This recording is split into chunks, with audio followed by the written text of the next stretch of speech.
I'm 78 years old, and I'm going to tell you something that took me most of my life to understand. Everything you think you know about happiness is probably wrong. Your parents didn't teach you this. Your teachers couldn't. The culture you grew up in, it sold you a story that sounded so reasonable, you never thought to question it. Work hard, retire, then finally live. I believed that story for 50 years. But before I tell you what happened to me in Bangkok, sitting in a guest house room at 3 in the morning with my phone in my hand, I need you to understand something. I'm not saying this to impress you. I'm not even saying it for me anymore. I'm saying it because I'm running out of time. Not for me, for you. My name is Albert. I spent 32 years as a logistics coordinator for a shipping company outside Cleveland. Married at 24, divorced at 61. 2 kids, Sarah and Michael. By the time the divorce papers were signed, they were already gone. Not physically, just distant. Weekly phone calls that felt like obligations. Birthdays remembered, but not celebrated. I told myself it was normal. People grow up. They move on. The truth is, I'd been gone long before the divorce. I was there in the house, yes. I paid for things. I showed up, but I wasn't present. I was always thinking about the next shift, the next problem at work, the next thing I had to fix. I thought I was doing what a man does: provide, solve, keep moving. No one told me that presence isn't the same as proximity. After the divorce, the house felt too big. The silence was the worst part. Not dramatic silence, just the hum of the refrigerator and the sound of my own breathing. And I'd sit at the kitchen table with my coffee and realize I had nothing to do, no one to talk to. The retirement I'd worked toward my whole life turned out to be a waiting room.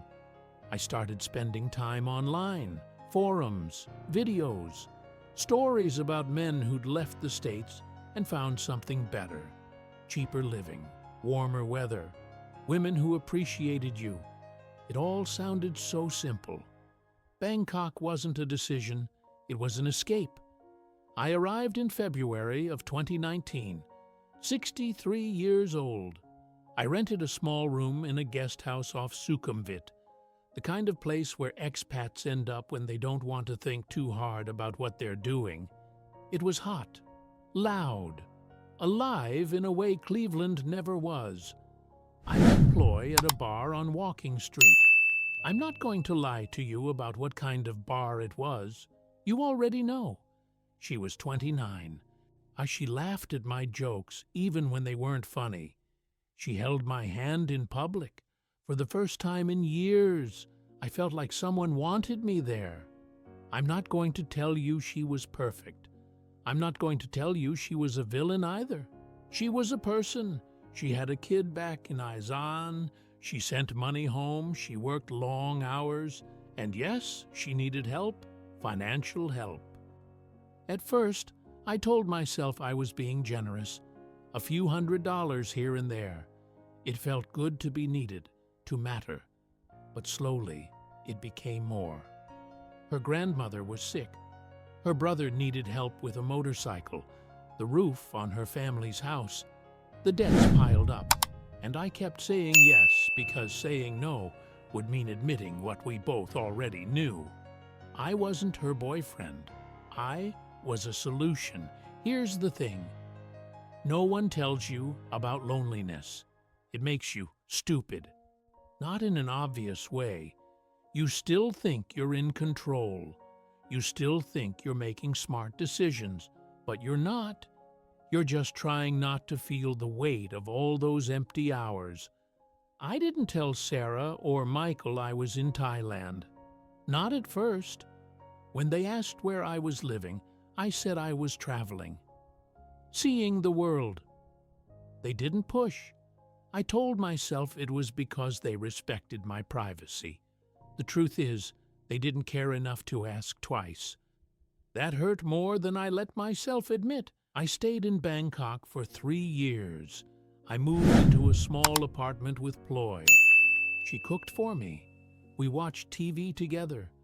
From the outside, it looked like I'd found something. But inside, I was emptier than I'd ever been. I wasn't building a life.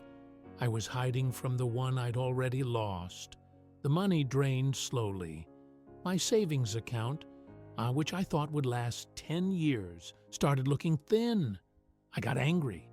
Not at Ploy, at myself, but I took it out on her anyway. We fought.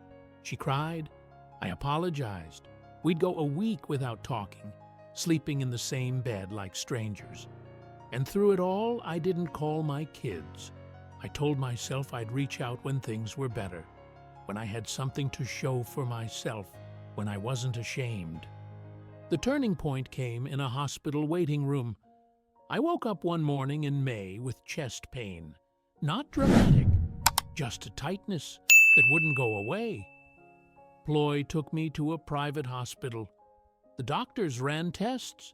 They said it was probably nothing, but they wanted to keep me overnight for observation.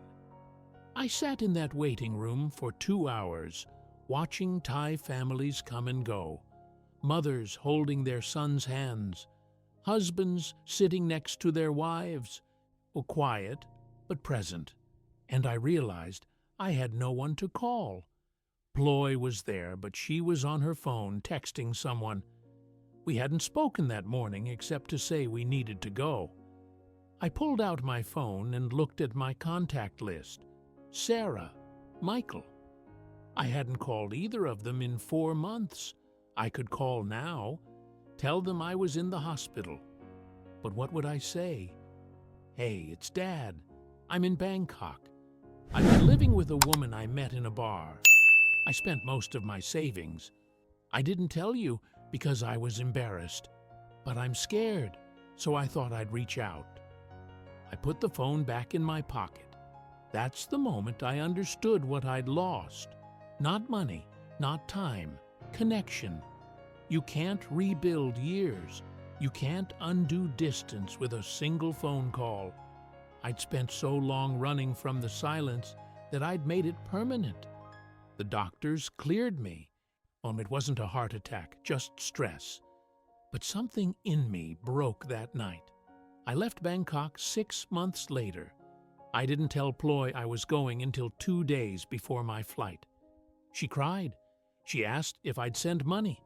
I said I'd try. I haven't. I moved back to the States, not Cleveland. Too many ghosts. I'm in a small town in Arizona now. I live alone in a 1-bedroom apartment. I work part-time at a hardware store because my savings are mostly gone. I talk to Sarah once a month. Michael, maybe once every 3. The conversations are polite, surface level. I don't blame them. I taught them that distance was normal. I thought retirement would fix me. It just made the silence louder. Here's what I wish I'd known at 40. Presence isn't something you can delay. It expires while you're not paying attention. If you're reading this, fix it now.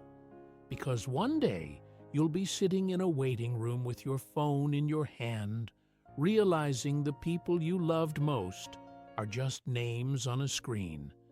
Don't end up holding a phone you're too ashamed to use.